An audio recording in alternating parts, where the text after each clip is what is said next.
À défaut de poils, nous avons des vêtements. Nous avons toujours voulu contrôler la nature, comme si elle n'était pas parfaite par elle-même. Et pourtant, elle avait si bien fait les choses. Combien de temps dure un vêtement ? 6 mois ? 1 an ? Il paraît que la moitié des vêtements sont portés tout au plus 2 fois avant d'être jetés. C'est beaucoup de gaspillage pour quelques pièces. Notre démesure n'est pas sans conséquence. L'empreinte carbone d'un vêtement nous impacte tous, surtout quand on sait qu'il faut l'équivalent de ce que l'on boit en 1 an et demi pour faire un simple t-shirt en coton. À l'échelle de l'industrie mondiale, les vêtements représentent en termes de consommation d'eau l'équivalent de 32 millions de piscines olympiques. Niveau CO2, c'est plus d'émissions en 1 an que ce qu'émet la Russie et l'Afrique en même temps.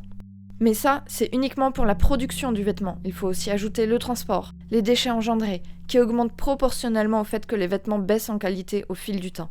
On en consomme plus vite, on jette plus. Mais si je vous dis tout ça, ce n'est pas pour vous déprimer, car vous êtes de plus en plus nombreux à avoir compris cela. Vous avez compris qu'il valait mieux acheter moins, mais mieux, que la mode est cyclique et qu'elle finit par revenir, que jeter pour suivre les 6 collections par an ne servait à rien, que troquer, donner, échanger, faire circuler, c'était faire preuve d'altruisme, que bien accorder un vieux vêtement peut prendre du cachet, que réparer, c'est faire preuve d'intelligence. Qu'au final, l'empreinte carbone de nos vêtements nous concerne tous. Que les plus grands empires de la fast fashion sont en train de s'écrouler.